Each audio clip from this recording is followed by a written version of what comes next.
posto lá. Mas eu vou continuar da onde eu tinha parado, tá? Não sei se tinha uma orientação para vocês irem estudando. Vou continuar seguindo da onde eu estava.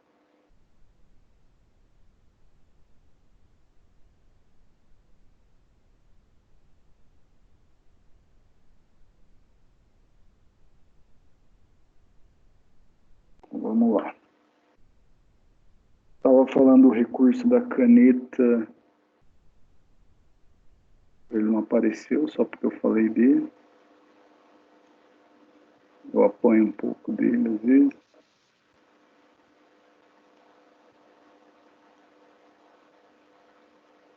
Não tá dando, não.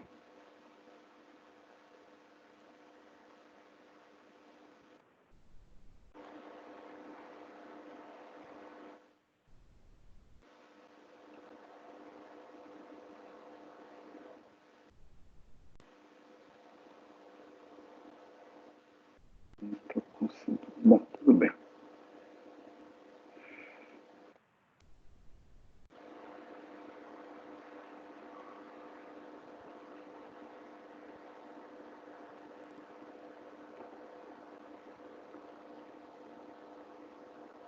Vocês veem agora a caneta? Sim. Apareceu com a caneta. Agora tem. Ah, mas tá duro, toda hora entrando alguém atrasado, né? Eu acho que não limite mais não, tá louco. Beleza, vamos seguir. Professor, Oi, a gente consegue dar o aceite para quem chega atrasado, daí o senhor não precisa se preocupar com isso. então, por favor. Eu achei Beleza. que era só conseguir.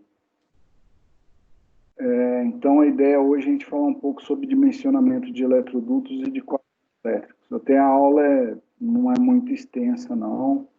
Eu acho que vai acabar sendo rápida. Então, primeiro a gente entra em dimensionamento de eletrodutos.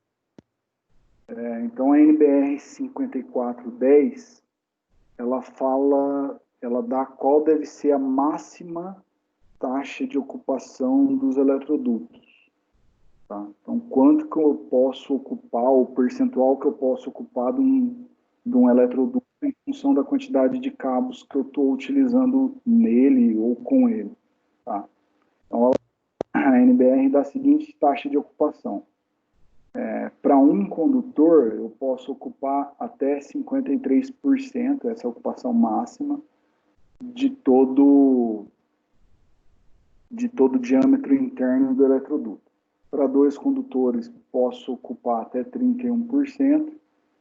Para mais que 3 condutores, 40%. Eu só fiquei com dúvida, confesso, nesses 2 números aqui. Não tive tempo de olhar a NBR. Que a ideia é o seguinte, quanto mais condutores eu tenho, menor a taxa máxima de ocupação deve ser menor. Então, eu estou achando que talvez esteja trocado isso daqui, não tenho certeza. Depois eu confirmo, dou uma olhada na NBR e confirmo se isso é... mas isso está no livro lá. Mas tudo bem, a ideia é o seguinte, quanto mais condutores eu tiver, menos eu posso ocupar. Isso faz sentido porque quanto mais condutores eu tenho, consequentemente vai diminuir a minha dissipação térmica no espaço que eu tenho e, consequentemente, pode ser que eu precise trabalhar com menos condutores dentro daquele espaço. Tá relacionado diretamente com a... Então, para condutores de mesmo diâmetro, ou seja, se eu for usar condutores que eu não tenho... que não vão ter diâmetros diferentes dentro do mesmo eletroduto, então eu posso uma tabela, ou de fabricantes, ou a NBR também traz, se eu não me engano. Mas a maioria, quem fornece as tabelas mais completas são fabricantes. Isso daqui eu tirei lá do livro de vocês. Então, essa tabela é de um fabricante. Então, ele fala o seguinte, se eu tiver equipamento de condutores nessas colunas aqui, e nessa coluna ele dá a seção nominal do condutor. Então, se eu tiver um condutor de seção nominal de 1,5 milímetros quadrados, então eu posso agrupar até 3 condutores de 15 milímetros. Tá? Por aí vai. Eu usar, sei lá, 12 condutores de 1,5 milímetros, então eu posso usar o mesmo eletroduto com 15 milímetros. Tá? A única coisa que eu confesso que eu não tenho certeza é se esse diâmetro é o interno. Eu acredito que sim, porque ele coloca como diâmetro nominal. Tá? Então, toda vez que eu for dimensionar um eletroduto, se eu utilizar dentro desse eletroduto condutores com a mesma seção nominal, eu posso usar a tabela. Então, de cara, eu uso a tabela direto. Agora, se eles possuírem seção nominal diferente, aí já é outra aplicação. Tá? Então, aqui mostra uma outra tabela para eletrodutos rígidos de PVC do tipo rosqueável. Via de regra, instalações elétricas, quando é a instalação exposta, que eu uso instalação elétrica, geralmente eu uso ou eletroduto de PVC, ou eletroduto, se eu não me engano, essa tabela aqui, eletroduto de carbono ou alguma liga de aço. Tá? Quando já é uso interno, geralmente a gente usa uma tabela de eletroduto corrugado. Tá? Então, para cá, ele demonstrou lá no livro de vocês 2 tipos de tabela, uma de eletroduto metálico, uma liga metálica, e outro de eletroduto do tipo PVC. Então, só recapitulando, quando eu tenho condutores de mesmo diâmetro, uso a tabela e já sei qual que é o eletroduto que eu tenho que aplicar. Eu tenho 6 condutores dentro, vão passar 6 condutores de 4 milímetros no mesmo eletroduto. 4 milímetros, 6 condutores? Então você tem que usar um eletroduto que tem diâmetro nominal de 20 milímetros. Tudo bem? Aí para condutores de diâmetros diferentes, ou seja, o que acontece na maioria das vezes. Eu vou usar um eletroduto e lá dentro vai ter circuitos diferentes. E pode ser que aconteça de eu ter diâmetros diferentes de condutores. Tá? Então, se isso acontecer, aí eu utilizo essa equação. Tá? Essa equação ela vai me dar o diâmetro interno que eu preciso do meu eletroduto. Então, que é raiz de multiplicado pela somatória da área dos condutores dividido por F vezes π. Então, essa raiz, né, ou esse A condicionado, aqui, é a soma das áreas externas dos condutores. Professor, onde que eu consigo isso? Geralmente, na tabela do fabricante, eu consigo esse valor. Depois eu mostro para vocês. Eu peguei um valor desse só para a gente depois fazer um exercício. E o F? O F é o fator de agrupamento de condutores. Então, para um condutor, o F vale 0,53. Para 2 condutores, o F vale 0,1. E para mais de 3, ou 3 maior ou igual a 3, né? Acho que a gente pode dizer assim. Então, o F é uma constante que ela varia de acordo com a quantidade de condutores. Π é uma constante, o A é a somatória diária dos condutores envolvidos, então lembrando que esse cálculo é utilizado quando eu tenho condutores de diâmetros diferentes, ou de bitola diferente, ou de área de seção transversal diferente.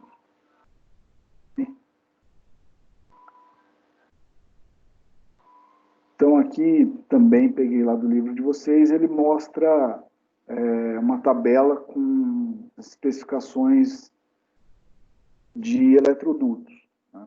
Então, ele, geralmente, quando a gente vai comprar um eletroduto, a referência é a rosca. Apesar de, no Brasil, ter normatizado a unidade de medida de extensão, a gente usa o metro, geralmente para eletrodutos, para dutos em geral. É muito comum ver o pessoal especificando e comprando com o sistema internacional americano, ou, aliás, com o sistema americano, que é em polegadas. Tá? Mas ele coloca lá a referência da rosca, meia polegada, o diâmetro nominal, o diâmetro nominal já não é o diâmetro interno, igual eu achava. O diâmetro interno a gente pode ver que é menor do que o diâmetro nominal. Provavelmente o diâmetro interno é o valor da referência da rosca, é muito próximo. Espessura da parede do eletroduto, o comprimento do eletroduto, que é a quantidade que ele fornece, ou a barra, o tamanho da barra do eletroduto, e a área de seção transversal desse eletroduto. Então, ele dá alguns exemplos aqui. Essa tabela é bem grande, eu tirei parte dela só. Então, eu tenho eletrodutos de meia, eletrodutos de 3/4, 1 polegada, 1 1/4, 1 meia polegada. Tá? Opa! Aí ele começa a falar um pouco sobre dimensionamento de quadros, ele não entra a fundo sobre dimensionamento interno dos quadros, ele fala de alguns componentes. O dimensionamento interno que eu uso em função da quantidade de circuitos que eu vou precisar. Então, quando eu estou fazendo a instalação elétrica, né, o projeto de instalação elétrica, geralmente ele me determina quantos circuitos eu preciso em função das cargas que eu tenho e como elas estão distribuídas dentro da residência ou dentro da instalação industrial. Mas, em geral, né, o que a gente tem dentro de um quadro de distribuição é o disjuntor diferencial residual, famoso, parece mal de parte, DR, tá? Pela NBR 5410, o uso do DR é obrigatório, tá? Então, se a unidade do seu projeto ser aprovado, por exemplo, junto ao Corpo de Bombeiros, é um projeto, sei lá, de um salão. A primeira coisa que quem for avaliar seu projeto, se tem disjuntor diferencial residual, uma das coisas, né? Então, dentro a gente obrigatoriamente precisa ter um DR para proteger as pessoas e as vidas contra qualquer, eu não diria nem descarga, mas qualquer fuga para o condutor de terra que tenha. Então, a ideia do DR é essa. Eu tenho uma barra de proteção, ou a barra do sistema de aterramento. Eu preciso ter uma barra para conexão do meu sistema de neutro. Então, aqui, por exemplo, para esse sistema em especial, só para talvez deixar mais elencado, ou exemplificar melhor. Eu tenho 3 fases descendo, né? Tem uma fase 1, 2... Desculpa, eu tenho 2. Achei que tinha 3. E tem um condutor de neutro. Então, todos entram no... Eu distribuo as fases aqui embaixo. O condutor de neutro vai para uma barra de distribuição do neutro. E o condutor de fase passa direto, ele não entra no DR. O condutor não pode ter nenhum tipo de seccionamento, e aí ele cai numa barra para eu fazer a distribuição ou as ligações dele. Tá? Então, depois as fases depois que passam pelo DR, aí eu distribuo ela em circuitos, né? Por exemplo, aqui pode ser um circuito, pode ser que seja o circuito de iluminação, aqui pode ser que seja o circuito de tomada, aqui o circuito do chuveiro e por aí vai. Tá? Mas é ideal que eu sempre, quando faça essa distribuição dos circuitos, posteriormente eu balanceie essas cargas dentro das fases. Tá? Até vou falar um pouquinho o que é esse balanceamento de cargas depois. Um fato interessante por norma, nem o condutor de neutro, nem o condutor de proteção, que é o terra, né? A gente conhece ele mais como terra, eles podem ser seccionados, com exceção de quando eu passo o neutro pelo DR. Tanto que o condutor de neutro, nós não passamos ele pelo disjuntor. Apesar dele passar pelo DR, o condutor de neutro dentro do DR ele não é seccionado, tá? Ele é como se tivesse um condutor direto interligando ele aqui. Ele não passa pelo sistema de abertura. Ele só passa por aqui porque ele precisa ser feita uma medição por ele, que é quando eu sei que eu estou tendo algum tipo de fuga para a terra, né? Por exemplo, quando eu tenho não precisa rir do meu desenho, tá? Hickman. Descobri que é o nome correto para esses homens de pauzinho. Imagine o seguinte, tem um cidadão lá e ele resolve mexer num determinado equipamento elétrico. Né? Por exemplo, está mexendo, sei lá, num sistema de iluminação. Aí, sei lá, ele não é habilitado, ou ele, mesmo sendo habilitado, não tem tanta perícia e acaba tendo contato com alguma parte viva, ou alguma fase do sistema que ele está dando manutenção, ou que ele está instalando aqui. A ideia de um circuito, né, ou um funcionamento do circuito, eu tenho uma fonte,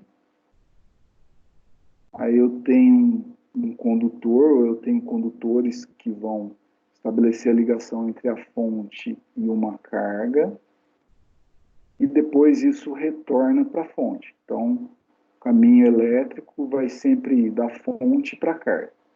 Então, imagine o seguinte, eu tenho um potencial elétrico aqui, e tenho outro potencial elétrico aqui onde esse cara está pisando. Realmente a tensão aqui é para ser zero, se for um sistema bem aterrado. Na hora que ele entra em contato aqui, se ele tiver provido de qualquer sistema de isolação, a ideia é que ele esteja fornecendo outro caminho para o circuito elétrico. Então, é como se ele viesse aqui e fizesse isso. Tá? Então, eu estou fornecendo um caminho para o circuito elétrico. A hora que eu forneço mais um caminho para o circuito elétrico, pela lei de Kirchhoff das correntes, talvez o pessoal de civil não vai saber o que é, o pessoal de automação e controle é para ter isso na ponta da língua. A corrente vai se parte dela vai para a carga e parte dela vai para esse novo circuito ou para esse novo ramo do circuito que aconteceu. Esse novo ramo do circuito é a pessoa que está mexendo lá. Então, o que vai acontecer com a corrente elétrica? Vai circular e ela vai procurar o caminho mais fácil para ela vir e fechar o caminho de retorno. Ela fazendo isso, né, se o cara der sorte, não vai passar pelo coração dele. Vamos supor que ele dê muita sorte, atravesse o corpo inteiro dele e saia pela perna. Então, aí a corrente retorna para a fonte. Tá? Então, toda vez que eu tenho... O DR funciona dessa maneira. Toda vez que eu tenho qualquer corrente de fuga para o condutor de neutro, né, Por que o condutor de neutro? Porque aqui no Brasil a gente usa o sistema do neutro ser aterrado. Então ele faz essa medição no neutro. Toda vez que eu tiver correntes de fuga para o neutro, ele vai medir o que está entrando e o que está saindo. Se eu tiver corrente de fuga para o neutro, basicamente, assim, né, talvez uma explicação bem simples, é que esse DR ele vai atuar. Tá? Então, isso daqui é mais ou menos o que a gente tem num quadro de distribuição, normalmente. Tá? Pode ser que eu tenha mais coisas, pode ser que eu tenha algum dispositivo aqui para proteção de surtos também. Tá? Isso daí vai depender do engenheiro que estiver projetando o quadro. Bom, ele não fala do dimensionamento de como deve ser o quadro, né? Mas isso, como eu comentei, vai ser determinado em quantidade de circuitos que a gente tem, né? Que a gente vai colocar ou para residência ou para instalação industrial. Tá? Mas ele fala de como deve ser determinada a localização do quadro. Então, a localização do quadro ela deve seguir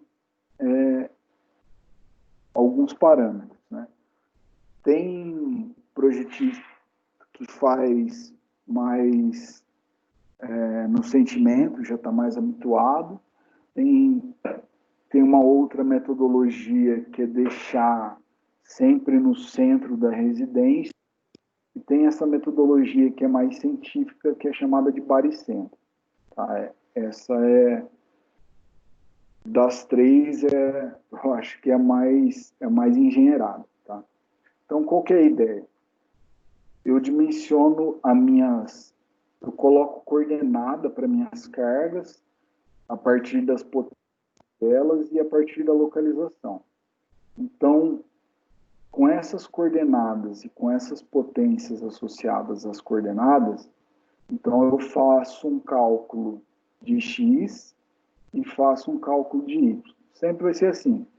A minha coordenada de x1, P1, ou a coordenada da carga 1 vezes a potência dela, x vezes a potência dela, somada a coordenada da carga 2 em x vezes a potência dela, tudo isso dividido pela somatória das potências. Então, de base ou de posse depois desses cálculos, eu consigo determinar qual que é a melhor coordenada que eu tenho para minha carga. O que esse cálculo de baricentro faz? Ele tende a deixar o quadro de distribuição mais próximo do centro de carga, ou seja, mais próximo da onde eu tenho meu maior ponto de carga dentro de uma residência ou dentro de uma unidade industrial. Tá? Aí vamos ver como que... Então, eu dei um exemplo aqui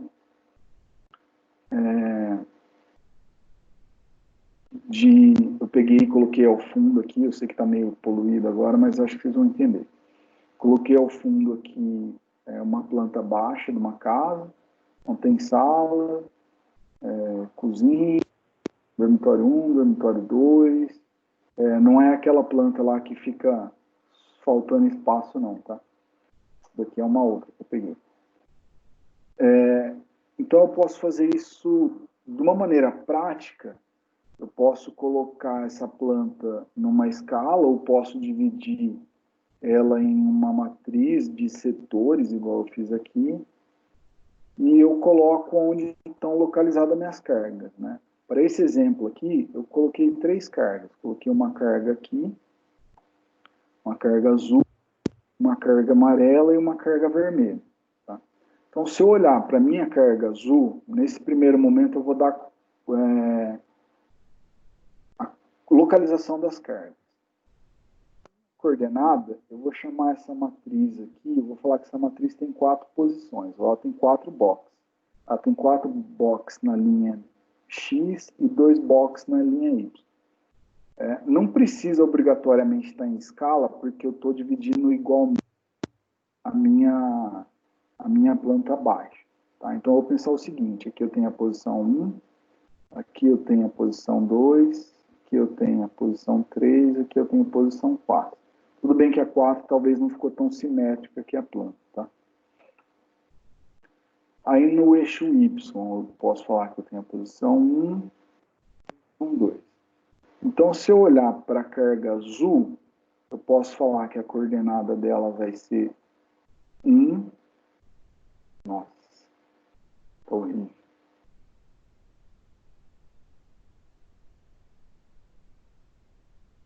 Esse a gente melhora, né? A ideia do ser humano é que ele evolua. Posso falar que a minha coordenada da carga azul, ela vai ser 1, 1, ou seja, a posição 1 em X e a posição 1 em Y. A minha carga 2, ela vai ser a posição 2, 1.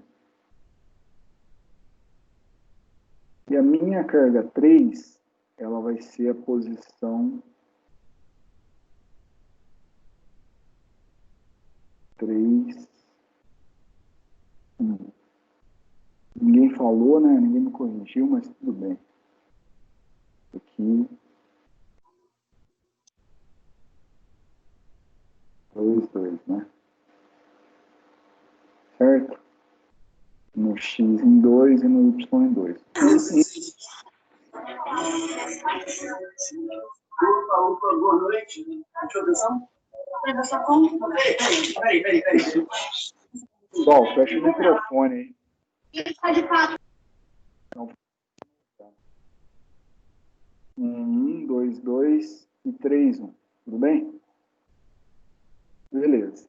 Então, eu sei o seguinte, a minha carga azul, ela tem 100 watts, a minha carga amarela tem 200 watts e a minha carga vermelha tem 500 watts. Coloquei isso aleatório, tá? Então,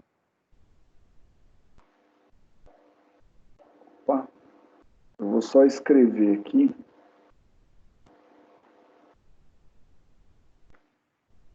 A posição.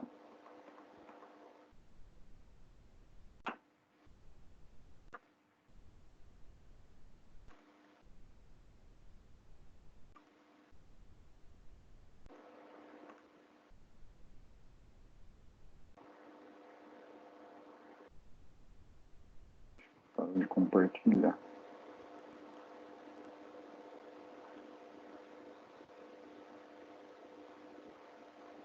Então, eu só escrevi a posição dela aqui para ficar um pouco melhor.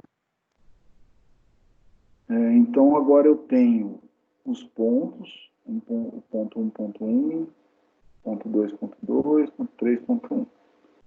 Então, agora a ideia é que nós façamos o cálculo disso.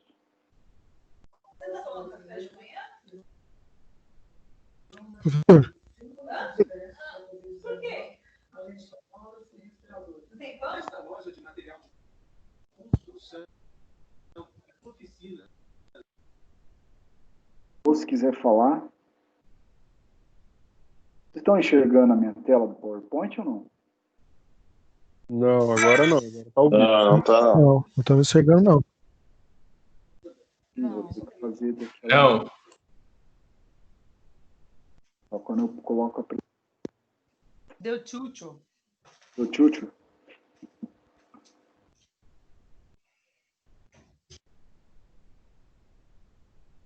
Agora sim. Agora sim. Vamos ter que ir na caneta com modo de Parkinson mesmo. Então, eu sei o seguinte, para calcular o baricentro, vou colocar só um B aqui e vocês entendam o que é baricentro. Tá? O ponto X, ele vai ser X1, nossa, mais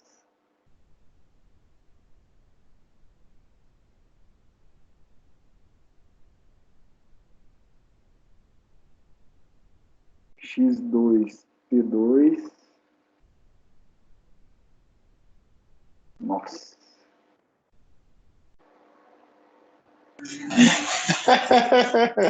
3. Não riam. Vocês não estão escrevendo, vocês não sabem a habilidade que eu peguei de escrever isso daqui. Ô, louco, não riram do desenho, vai rir desse escrito agora. mais a somatória do P1, P2 mais P3. Deixa eu só ver se eu não fiz caca, mas eu acho que é isso. É isso aí, x1, P1 mais x2, P2, blá, blá, blá, e a mesma coisa vale para o y. Então, vamos calcular o valor de x. Então, para x, x1 vai ser 1 vezes 100, meu Deus, mais x2 vai ser 2 vezes 200,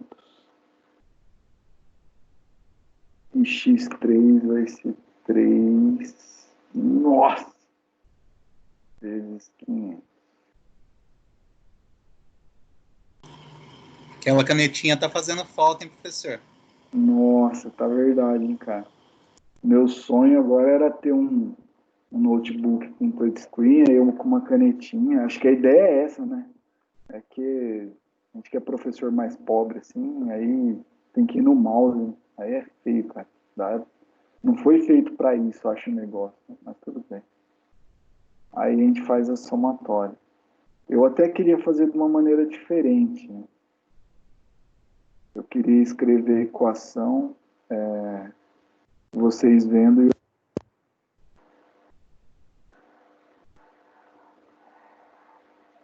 Mas é bom assim que vocês nunca esquecem, porque a letra vai ficar tão feia, cara. Vocês vão lembrar do que estava fazendo.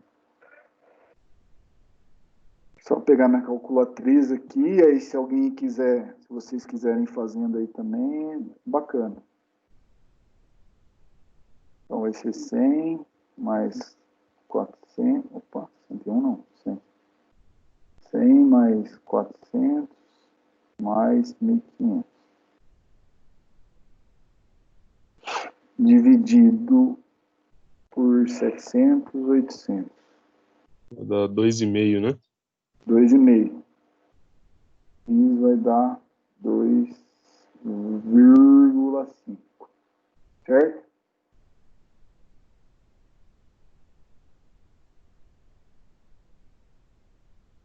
Opa, peraí. Então vamos guardar esse x aqui.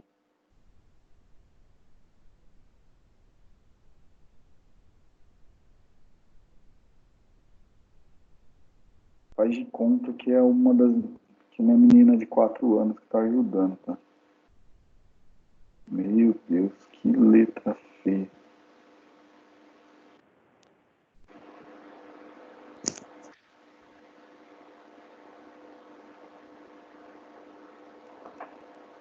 A mesma coisa vale para o y. Vai ser y1 vezes p1, y2 mais y2 vezes p2, mais y3 vezes p3, dividido pela somatória.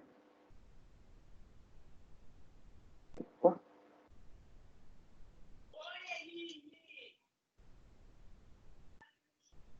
Então, o y vai ser y1 é 1 vezes 100,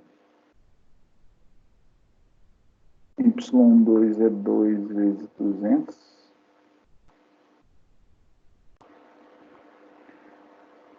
e y3p3 é 1 vezes 500, dividido pela somatória das cargas. 100 mais 200 mais 500.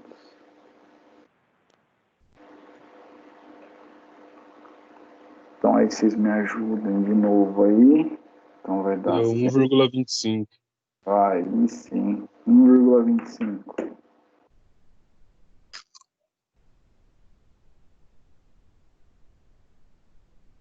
Então aí a gente ficou dentro desse exemplo que eu dei, como sendo o x 2,5 e o y 1,25. Nossa, que vergonha. Nossa Então- senhora. Vou apagar aqui, tá? Senão vai virar um balaio. Vou nem apagar aqui. Agora foi. Não quer mesmo, ele salvou. Então vai ter que ser na anotação mesmo. Então o valor que a gente calculou do baricentro dá 2,5 na posição X e 1,25. É claro que o nosso aqui, ele é meio quebrado, né? Então, aliás, é exato só que a gente fez. Então, o X daria 1,25. Então, certo? Os dois em 4 partes, né? Dividindo igualmente, metade aqui, mais ou menos. Então, na posição X ficaria aqui. E na posição Y é 1,25. Errei de novo. Então, na posição X é 2,5. Então, ficaria aqui é 3. Esse quadrado é 2. Ficaria mais ou menos aqui. E na posição Y ficaria 1,25. Tá?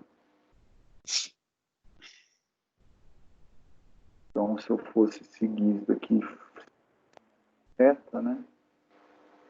Meu quadro ia dar mais ou menos aqui. Tá?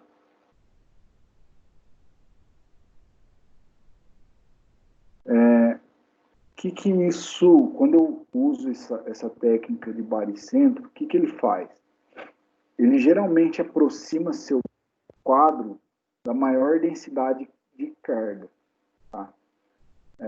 Ele fez isso, se a gente olhar, por exemplo, aqui, fez a carga vermelha é a maior, e depois da carga vermelha, a segunda carga maior é a carga amarela. Então, o que ele fez? Ele deixou o quadro mais próximo das maiores cargas. O que isso influencia na minha instalação? Tende a diminuir a queda de tensão ou tende a baixar muito as quedas de tensão em função das cargas. Então, o quadro fica próximo às grandes cargas que eu tenho na minha instalação e, consequentemente, eu tenho o circuito com menor comprimento de condutores, que acaba influenciando diretamente também na queda de tensão. Deu para entender esse negócio do baricentro? Tranquilo? Deu, de boa. Deu, né? Tranquilo. Eu. Aí ficou as anotações aqui, uma letra bonita. Aí eu proponho, como a gente não tinha feito, fazer um exercício agora do dimensionamento dos eletrodutos. Tá? Nem vou olhar essa questão do comprimento aqui, eu só peguei esse exemplo, está lá no livro de vocês, para a gente fazer o dimensionamento dos eletrodutos. Então, eu imagino o seguinte, eu tenho um eletroduto lá que está passando 3 circuitos. Né? Eu tenho aqui um circuito, tenho aqui outro circuito e tenho aqui outro circuito. Como vocês não estudaram acho que diagrama unifilar ainda, se eu não me engano, não. Então, cada um desses risquinhos aqui quer dizer uma coisa, né? Por exemplo, essa simbologia aqui quer dizer que é um condutor de fase.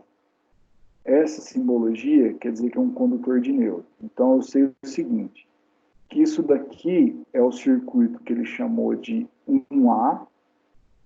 Esse circuito tem uma fase e tem um nêutron. Então, provavelmente é um circuito de tomada. Estou falando provavelmente porque eu não tenho certeza. Só tenho certeza quem fez a instalação ou se eu olhasse o memorial descritivo ou olhasse a nomenclatura do projeto. E esse circuito 1A, ele tem um condutor de 2,5 ou de 2,5 milímetros quadrados. O circuito 2, falei errado. Esse é o que tem a metade do T é o condutor de nêutron e esse é o condutor de fase. Tá? Que é só o risquinho de fase. o circuito 2. Então, eu tenho 2 condutores de fase e um condutor terra. Então, esse circuito é de 4 milímetros, é um condutor de 4 milímetros, é o circuito número 2. E eu tenho o terceiro circuito, que é chamado de 3A. Quando esse risquinho ele para na indicação do eletroduto, né, esse daqui, num diagrama unifilar, é o caminho que o eletroduto percorre ou que um eletroduto numa instalação. Mas mais para frente vocês vão ver isso com mais detalhes. Então, eu tenho um condutor de neutro para esse circuito, tenho um condutor de fase, e quando ele está na metade assim, ele é um condutor de retorno. O condutor de retorno ele é utilizado para iluminação. Tá? Por exemplo, quando eu vou tentar dar um exemplo bem básico. Então, eu tenho uma fonte, eu chego no interruptor. É tipo paralelo? Não, também usa. Pode até ser que esse daqui seja, mas eu não tenho certeza. Qualquer interruptor ele tem condutor de retorno. Por exemplo, quando eu tenho uma lâmpada, uma iluminação, eu tenho um condutor que ele vai direto. Geralmente, se for uma instalação fase neutro, geralmente eu vou ligar na lâmpada o condutor de neutro, eu vou fazer essa ligação direta, e o condutor que eu vou controlar vai ser o condutor de fase. Por que eu faço isso? Se eu precisar dar uma manutenção, o interruptor está aberto e para quem está dando a manutenção de ter uma fase lá e ele de choque elétrico. Então, esse condutor de retorno é esse trecho aqui, ó. Vou usar todos os meus recursos tecnológicos agora. Então, é esse pedacinho. É o pedacinho que sai lá do interruptor e vai direto para a lâmpada ou para a luminária. Então, eu tenho um que vem lá do quadro. Esse que vem lá do quadro, ele para no interruptor. E a saída do interruptor até a lâmpada, a gente chama de condutor de retorno. Ele usa esse símbolo aqui. Tá? Letra, se eu não me engano, não é habitual a gente colocar. Então, esse é o condutor de retorno. Para esse circuito aqui, ele está falando o seguinte para mim. Eu tenho uma fase, um neutro, tenho 3 retornos e um condutor de terra. Pode até ser que seja um interruptor paralelo, como alguém perguntou. Tá? Pode ser que... Estou chutando, tá? É uma luminária que ela tem uma parte metálica e é por isso que eu estou levando o condutor de terra para aterrar essa parte metálica. Ela tem um condutor de neutro para alimentar, é a parte de baixo. Aí tem um fase e 3 retornos. Geralmente, para interruptor paralelo, a gente faz isso mesmo. Deixa eu melhorar o desenho aqui, senão vai ficar difícil até de entender. Interruptor paralelo.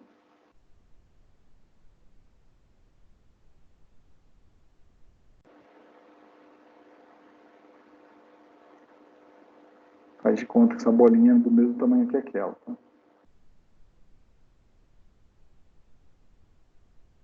O interruptor paralelo ele funciona da seguinte maneira.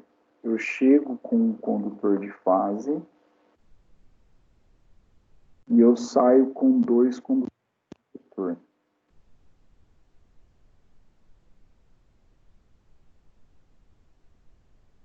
Coloquei no lado errado.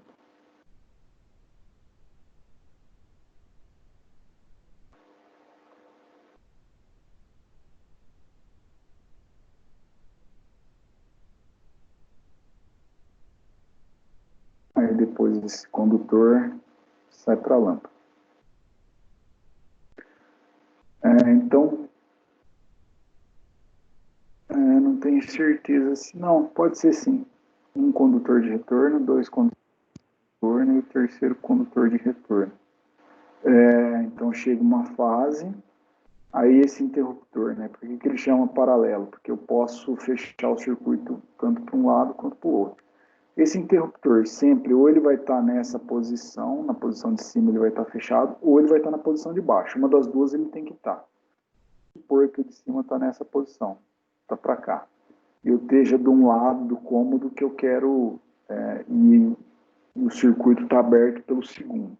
Então eu vou, fecho esse interruptor e aí a minha lâmpada funciona. Eu quero, explicando bem rápido, tá? Eu quero apagar agora, eu quero a lâmpada pelo outro lado. Então ele estava aqui para cima, eu venho e coloco para baixo. Então o caminho elétrico que eu tinha aqui é interrompido, né? Para a lâmpada. Eu tenho dois caminhos que estão isolados. Tá? Então pode ser um condutor de neutro sim. Mas vamos voltar para o exercício. Então eu tenho 3 circuitos. Circuito 1A, circuito 2, circuito 3, com condutores de diferentes diâmetros, 2,5, 4 e 2,5. Ele está falando para mim que aqui todos os condutores são 2,5, tá? Quando eu tenho diferença de condutores, é comum ele especificar embaixo dos condutores, tá? Então ele está falando para mim que aqui todos os condutores são de 2,5. Então vamos usar esse exemplo aqui para calcular qual teria que ser o eletroduto que a gente precisaria usar para esse caso em específico. Tá? Eu vou precisar voltar um pouquinho, mas vamos marcar isso daí. 2,5, 4 milímetros e 2,5 também.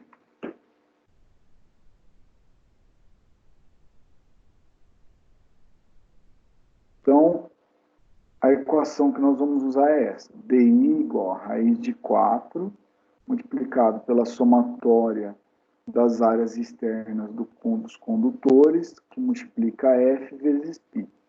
Para 3 ou mais condutores, o F vale 0,4. Lá tem uma porrada de condutor, tem com certeza 3. Então a gente já sabe que o F que a gente vai usar é o 0,4. A outra coisa que nós precisamos saber é o diâmetro externo dos condutores. Deixa eu só...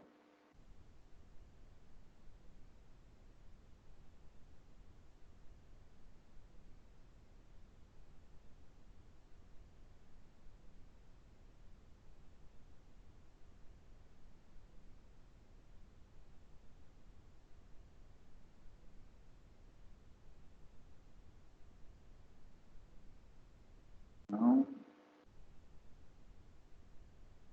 Aqui.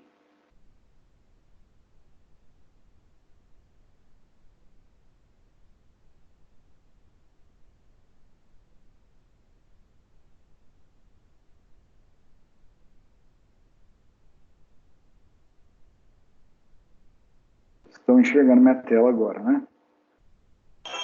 Sim, sim. Então, eu tenho lá... não dá para usar caneta aqui agora. Então, eu tenho condutores de 2,5, se eu não me engano, e de 4 milímetros. Só confirmar. Olha aqui, não preciso nem mostrar para vocês. Tem condutores de 2,5 e de 4 milímetros. Então, vamos anotar isso daí, me ajudem aí. O condutor de 2,5, o diâmetro do condutor é 1,95 milímetros. E o diâmetro externo do condutor, com isolação, esse é o maior diâmetro que eu tenho. Ele é 3,55 milímetros. Então, a gente precisa anotar dois. Do de 3,5 milímetros e do de 4, que é 4,03. Deixa eu fazer bem aqui. Então, o de 2,5 é 3,55 milímetros. e o de 4 é 4,2.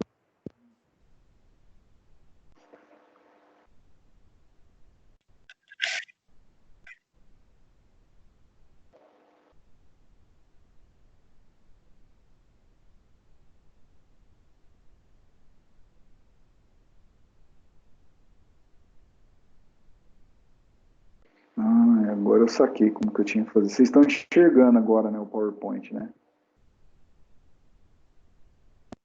Sim, dá pra enxergar. Sim, sim. Ah, beleza. Era isso que eu devia ter feito aquela hora. Mas tudo bem. Eu vou aprendendo com o tempo. Porque daí eu escrevi a equação aqui, ó. V igual a 2 vezes 1. E inseria lá. É mais fácil. Então a gente sabe o seguinte.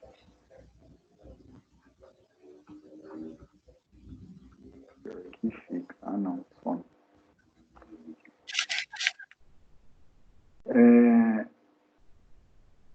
Eu tenho uma equação lá. Vamos tentar fazer desse jeito.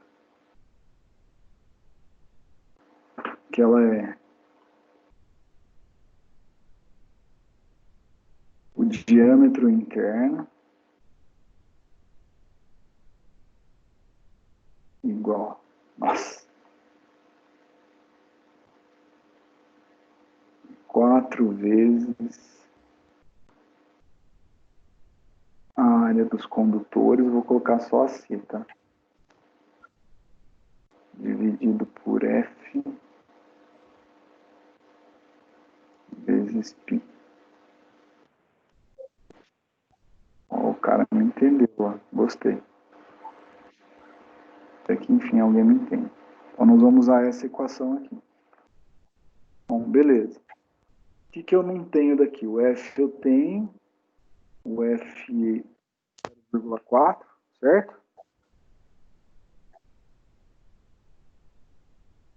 Vou ver se é isso mesmo. Ninguém me deu algum feedback. O F é 0,4. Então eu preciso somar as áreas dos condutores que eu.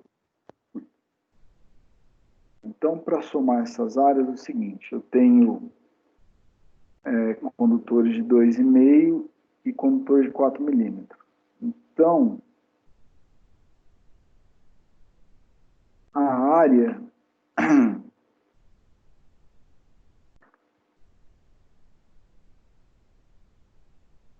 de um círculo é igual a π. Nossa, o cara entendeu, é bom, hein? Pi r ao quadrado. Agora ele não entendeu tudo, não.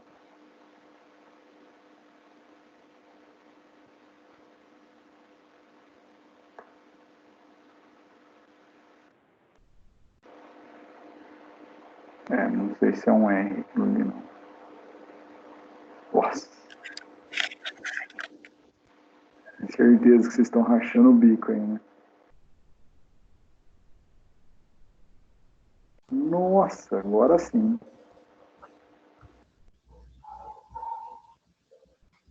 Círculo a gente sabe que é πr ao quadrado. Eu tenho diâmetro externo, então vou calcular para o condutor de.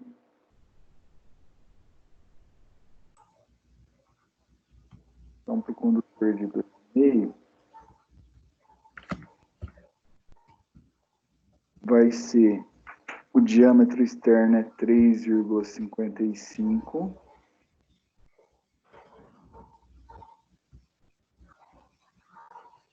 Metade dele dá pi ao quadrado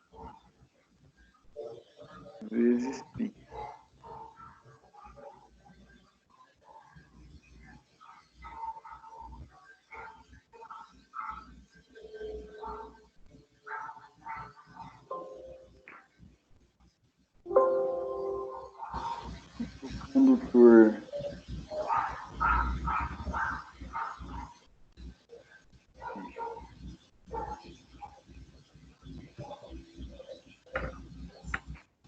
Condutor de 2,5,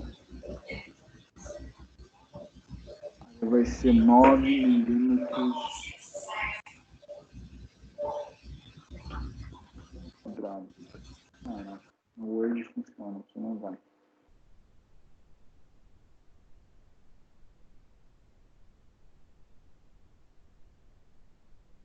Faz de conta que isso daqui é um quadrado. Aí para o condutor 4 milímetros, tá? É do de 2,5. E para o condutor de 4 milímetros, opa,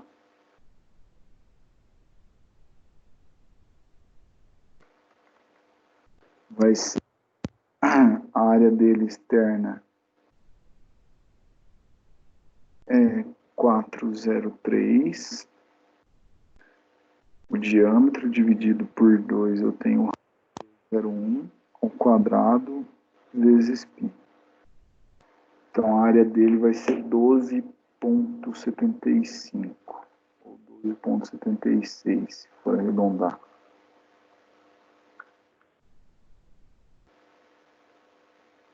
Então eu tenho as duas áreas. Então esse A, ele é a somatória das áreas. Somatória das áreas. Então eu tenho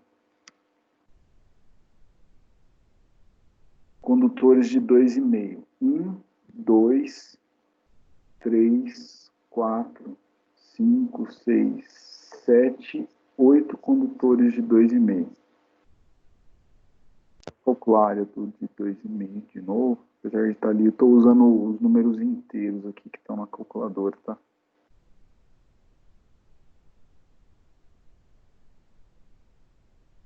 Então eu tenho 8 condutores de 2,5. 2, 4, 6, 8. Beleza. 8 vezes essa área, 79 milímetros quadrados, ponto 18. E o condutor de 4 milímetros eu tenho 3. 3 vezes essa área. Então, se eu somar a área total dos condutores e AC aqui, ele vai me dar 117,45. Alguém chegou num resultado diferente ou também chegou nesse?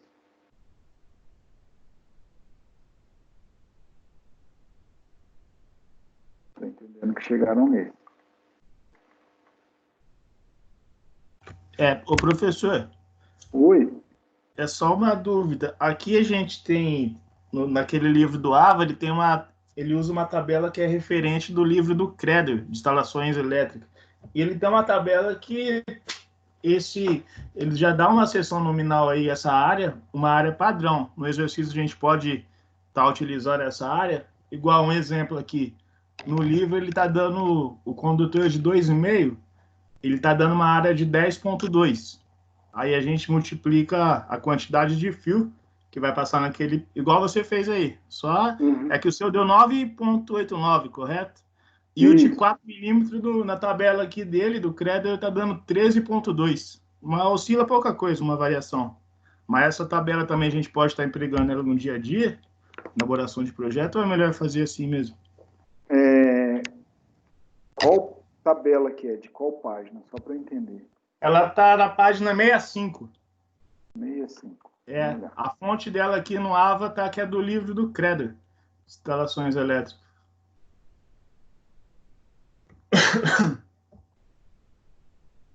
Aí ele dá a seção nominal do condutor, dá uma tabela aí para cada, o diâmetro mínimo, né, de 1,5. Mas aqui ele dá a seção nominal do condutor, né?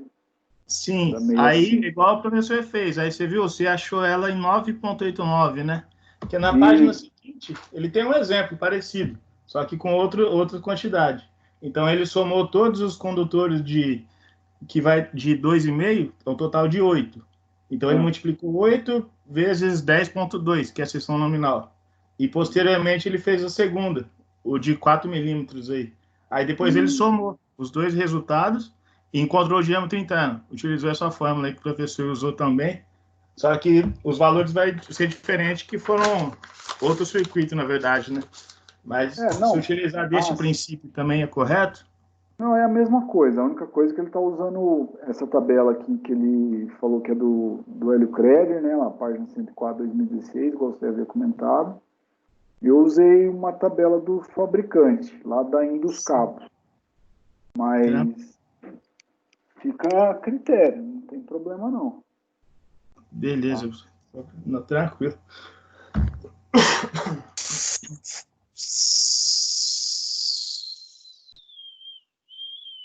Feitinho, pessoal. Pronto. Então vamos lá.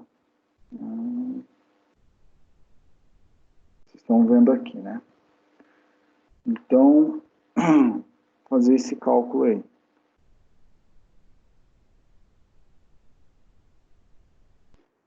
Então, eu tenho a somatória da área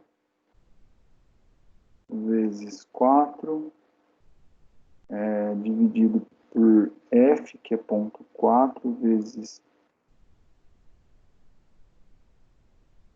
Aí, a raiz disso, o meu deu 19,33 milímetros.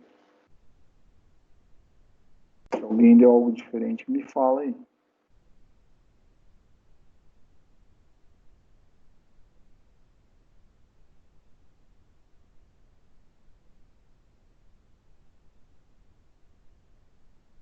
Lembrando que a gente está calculando o diâmetro interno, tá?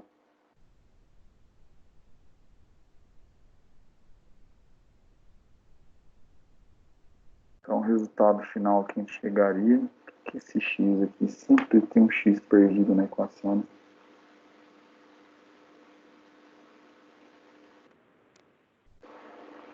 O resultado final que a gente chegaria é esse daqui, 19,33 milímetros.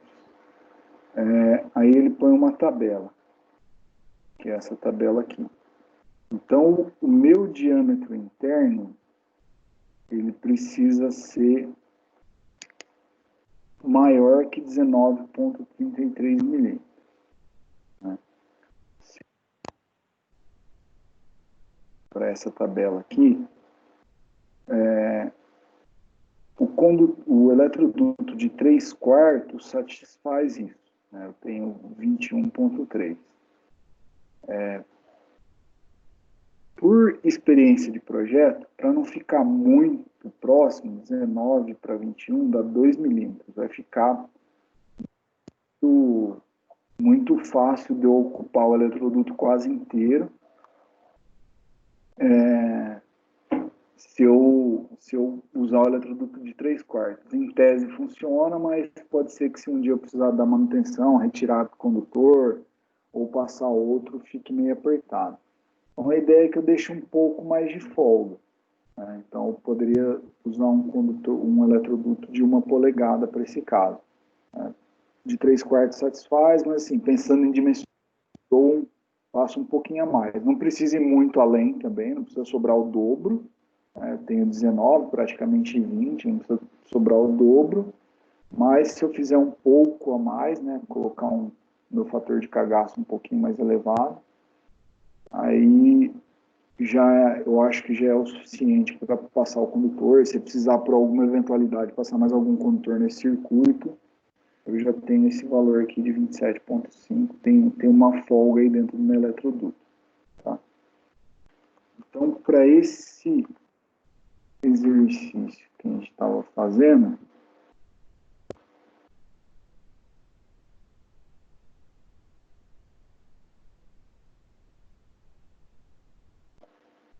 então se a gente fosse escolher um eletroduto,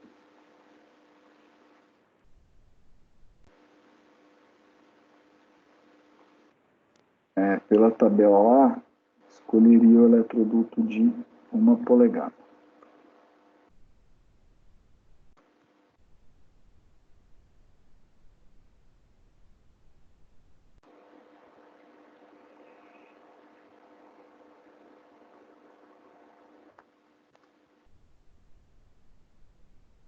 Eletrodutos acima de 19,33 satisfazem,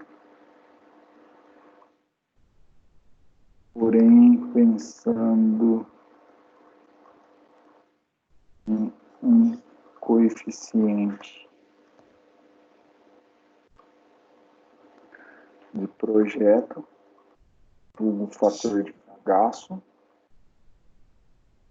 Professor, Oi. normalmente esses eletrodutos vêm em polegadas, eles não vêm em milímetros? Cara, é mais de 90%. Eu vou deixar assim a resposta, mas aí tem os dois lá. Eu vou subir essa apresentação, ela limpa, ela suja, e também vou subir a aula gravada, tá? Se alguém quiser rever também. Tá. Mas geralmente ele vem polegado. Ele Vem até em polegada mesmo. esses dias eu fui comprar, cara, eu até achei estranho. Uns tempos atrás eu fui comprar não era nem eletroduto, era um duto de água mesmo, para água. E eu pedi, era 2,5. E o cara começou a falar em milímetros, eu até achei estranho. Mas aí, a hora que ele pegou o tubo, e até essa aula, o cara dá um monte de referência da TIB lá no livro de vocês. E, cara, ele está escrito bem grande em polegadas. Se vocês olharem produto de água ou eletroduto, abriu, tá? Realmente o eletroduto, a parede dele é um pouco mais fina só. E ele está escrito gigantesco, o diâmetro dele em polegada, né? O diâmetro da rosca, geralmente, que é indicado. E o diâmetro em milímetros está bem pequeno. Então, assim, para se adaptar a comprar em polegada, se precisar. Tá? Entendi, professor. Pessoal, Professor, pode falar. queria tirar uma dúvida. Esse fator de agrupamento, qual foi o fator de agrupamento que o senhor usou aí para que o resultado ficasse 19,33? Um fator de agrupamento de 0,4. Eu fiz aqui, deu 17,24. Não, é porque a raiz quadrada ele fez com a conta inteira, não só o número. É verdade. Escaca. Eu ia perguntar isso agora. Não, vamos fazer de novo. Estou com ele aqui em cima. 4 vezes raiz. Ponto 4 pi. Eu fiz tudo. Desculpa. Deu 17,24, né? É isso? Isso aí. Desculpa. Então muda a resposta. Que bom que vocês estavam prestando atenção. Fiz a raiz inteira aqui, ó. Então não é mais de uma, é o de 3/4. Agora ferrou. Meu notebook, o teclado é americano e ele não tem barra invertida, essa zomba. Vocês veem como que o professor sofre. Vou colocar uma barra.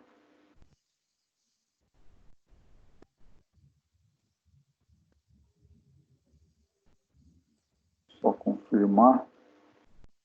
Deu 17,24. Tá. Aí ficaria um pouco de folga, né? 21, sobraria uns 3 milímetros aqui. Poderia até usar o de uma também, dar um pouco mais de folga. Tá?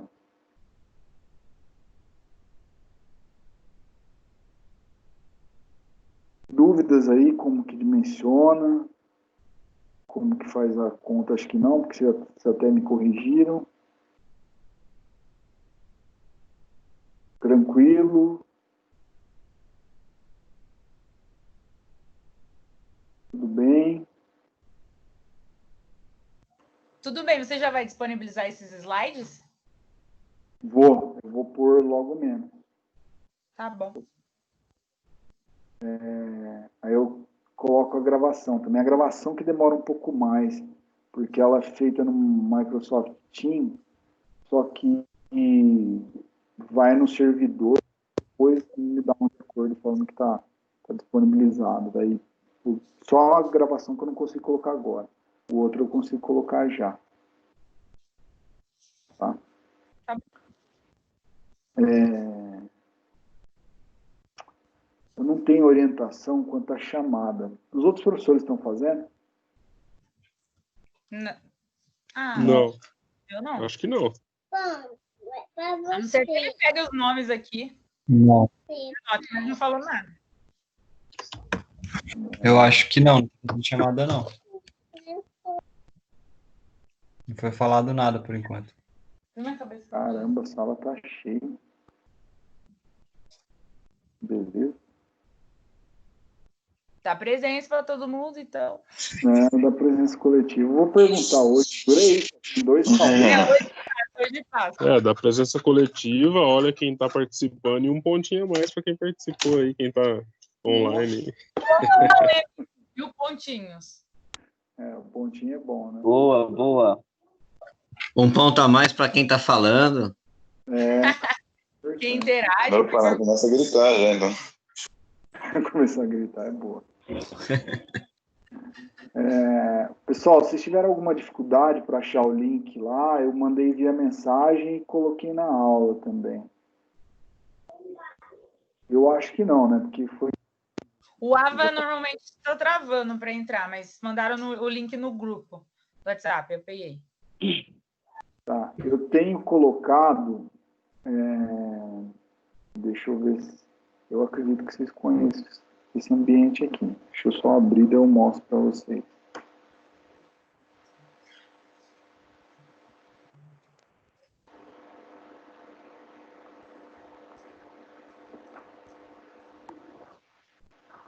Professor, não sei se você falou no começo da aula aí, mas sobre a entrega do trabalho que foi por e-mail, confirmar se recebeu. Eu vou tentar fazer isso, vou pegar de todo mundo que me mandou e confirmar. Eu tenho que lançar a pontuação. Eu não lembro se essa semana ou na próxima. Aí eu o feedback falando que recebi. Tá? Mas beleza. Até ver já. Isso aí seria legal mesmo, senhor. Porque ficou meio na dúvida que não teve nenhum feedback aí se recebeu ou não. Aproveitar que a gente já tem tempo.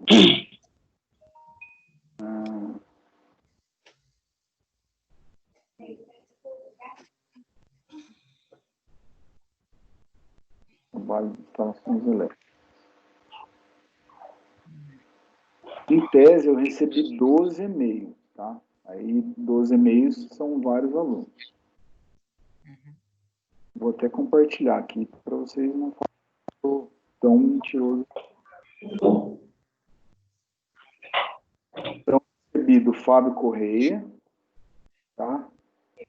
Quem fez recebi do Cosme, recebi do Fernando Jacinto, recebi do Vitor Ranieri, recebi o do Cleiton, recebi Esse aí é meu, estranho chegar com esse código de Outlook, esse aí é meu, esse trabalho, instalações elétricas. Aí é cobrar, Arthur. Não, certeza que é meu, abre aí. Aí, ó, Arthur Ellison. Tá de brincadeira, professor? Tem um que é um código, cara, parece que... Esse aí deve ser vírus, hein? É só meu nome que é Arthur Corona, só fica cegado. Ih, caraca, fechei. Falou tão bem. Falei que era vírus. O pessoal que quiser o gabarito tá na mão. Vamos, beleza. O Alexander recebi, quem fez com ele. Joiciane, falei certo? O André Silva, Vitor Nunes, Alex Moura, Pablo, Jainara, e do Brandon. Professor, dá uma... Eu, Charles Cerqueira, eu mandei.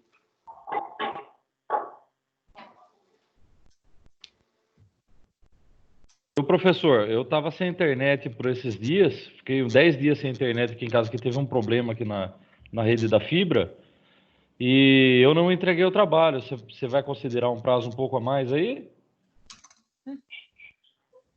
Eles me arrebentam. Mais uma semaninha, por favor, professor. Olha, eu tenho mensalidade aqui para mim, cara. Não tem nada a ver com mensalidade, não é comigo. Vou fazer o seguinte. Manda até sexta. Tá bom. O Charles, manda de novo o seu. Não sei se foi para a caixa de spam. Eu mandei 2 vezes. Primeiro, eu mandei um dia no final da noite. Aí, no outro dia cedo, apareceu uma mensagem que não foi possível enviar, porque é muito grande, tudo, mas já estava em PDF, né? Não chegou nem a 3 MB. Aí eu não sei, eu do meu e-mail consigo mandar mais. E aí eu consegui mandar depois de outro lugar, do telefone mesmo, eu mandei, e aí apareceu que foi. Não teve mensagem de erro. Eu falei, pô, agora é legal. E depois eu só mandei um outro confirmando. Falei, professor, só confirma se você recebeu. Eu imagino que o e-mail que você passou, ele tá correto, porque não teve a volta que seu e-mail estava errado, né? Do dia que você... Peguei do arquivo lá que você disponibilizou da primeira aula. Então, Lembra tá o dia que você mandou ou não? Eu mandei na noite do último dia, a primeira versão. No dia seguinte eu vi e mandei acho que 1 ou 2 dias depois. Acho que vencia dia 11 de março, né? Uma coisa assim. Deixa eu ver aqui no telefone. Professor, vê se você encontra o meu. É Vitor Ranieri. Esse aí foi entregue, Vitão. O professor falou. Tá ok, já. O professor já falou já. Um dos primeiros lá Ah, foi entregue? Então, beleza. Foi? Beleza. Aqui, ó. Vitor Ranieri. Tá certo. O Charles, manda de novo para mim. Às vezes dá spam. Manda um e-mail sem nada. Aí eu vou responder em cima dele, aí você replica com o e-mail. Combinado, maravilha. Saindo da aula eu já faço isso. Valeu. Tudo bem, gente? Então, vou deixar a chamada solta. Eu estava aqui só. Eu vou fazer o seguinte. Vocês conhecem esse ambiente aqui, ó? Peraí. Eu acredito que sim. Do KLS? Ah, sim, tem as mensagens lá, né? Isso. Eu enviei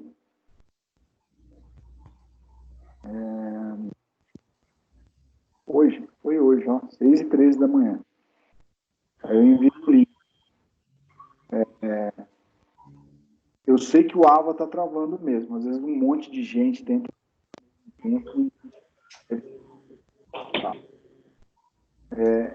Então, tentem entrar. Às vezes, quando você entra na aula, que é aqui, ó. AVA. Na disciplina. Eu não consegui ter acesso a isso aí, não. Não. Eu tinha disponibilizado aqui, ó, que seria a aula de hoje, que é a 6ª aula, né? Aí eu escrevi assim, ó, aula ao vivo. Fazer da mesma maneira. Mas aqui nesse ambiente, que é onde vocês veem as aulas, geralmente fica mais difícil, porque todo mundo tenta entrar aqui. Então, tenta entrar aqui nessas minhas mensagens, eu vou procurar colocar nos dois, tá? Ou se alguém entrar, puder fazer igual fez com a Tamires, né, e compartilhar o link lá no grupo que vocês têm. Aí vocês fazem. Tudo bem? Tudo bem. Beleza. Por hoje era isso. Se ninguém tiver mais dúvida.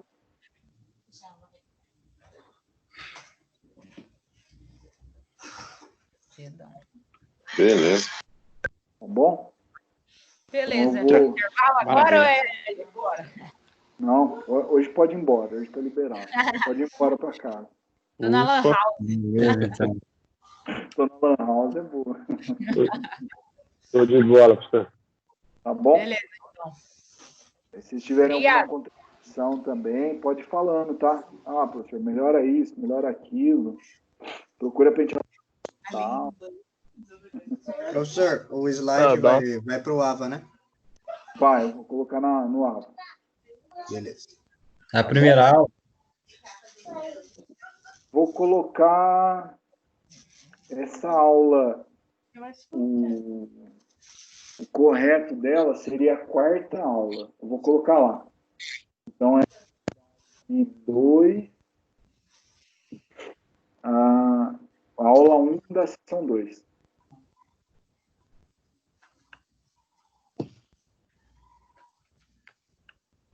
Tá bem? Fechou, professor. Boa noite. Boa noite, pessoal. Falou, gente. Boa noite aí. Boa noite, professor. Falou, professor. Boa noite. Boa noite. Boa noite, boa noite, boa noite. Boa noite.